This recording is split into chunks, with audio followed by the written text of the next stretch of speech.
Good morning. আমি শম্পা আমার little nest page থেকে নিয়ে চলে এসেছি আরও একটা নতুন ব্লগ।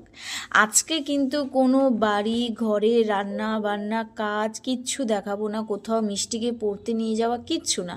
আজকে শুধু বাইরে ঘুরবো আমরা সবাই, আমি আর আমার সাথে আপনারাও। দেখুন, এই যে আমি যাচ্ছি এখন ট্রেনে করে, একটু কাজ ছিল তাই জন্য আমি একটু আমার বাপের বাড়ির ওখানে যাচ্ছিলাম। বাপের বাড়িও ঠিক না, আমি একটু যাব আজকে বাগুইহাটি। এই যে দেখুন ট্রেনে করে যাচ্ছি। এই যে ট্রেনে করে যাওয়া মানে এই যে সাইড সিন সাইড ভিউটা দেখা না এত আমার ভালো লাগে, খুব সুন্দর লাগে আমার। আর আজকে ভিড় ছিল তার জন্য আমি আজকে বসার সিট পাইনি। আর এই যে দেখুন আমাদের মেয়েদের সাজার গোজার জিনিস, এইটা তো ট্রেনে উঠলে মানে একটু হাত দিতেই হবে, কিনি না কিনি। এই যে দেখুন রকমারি রং বেরঙ্গি কত রকমের ক্লিপস, তো নিজেকে আর সামলাতে পারিনি, যদিও বা দুটো কিনে ফেলেছিলাম। এই যে দেখুন এখানে একটা কিনেছি ক্লিপ, আর একটা ছোট্ট একটা গার্ডার কিনে নিয়েছিলাম। আর আজকে আমি যাচ্ছি বাগুইহাটে, যাব ঠিকই, কিন্তু তার আগে নিজের পাড়ার ওখান থেকেই আজকে আমি যাব, উল্টোডাঙা থেকে।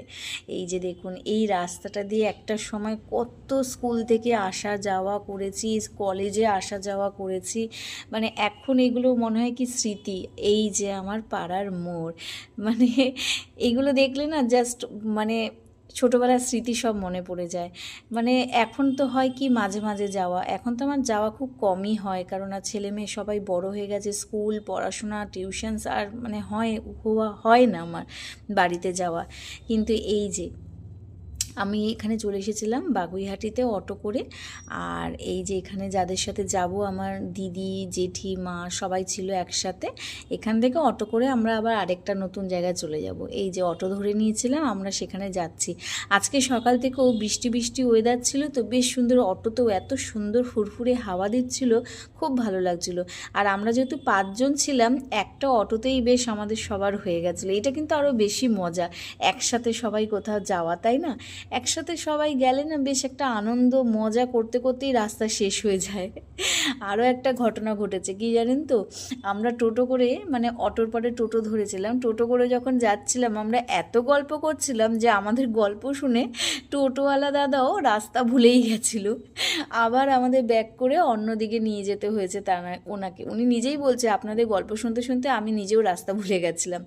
আর এই যে দেখুন জাস্ট সন্ধে নামছে নামছে কি সুন্দর লাগছে না আকাশটা দেখতে। বৃষ্টি বৃষ্টি হয়েছিল তো, আকাশে একটু মেঘ মেঘও ছিল, আবার এদিকে দেখুন সন্ধে নামতে নামতে আসছে। এই তখন প্রায় বাজে 6:45 নাগাদ বাজে।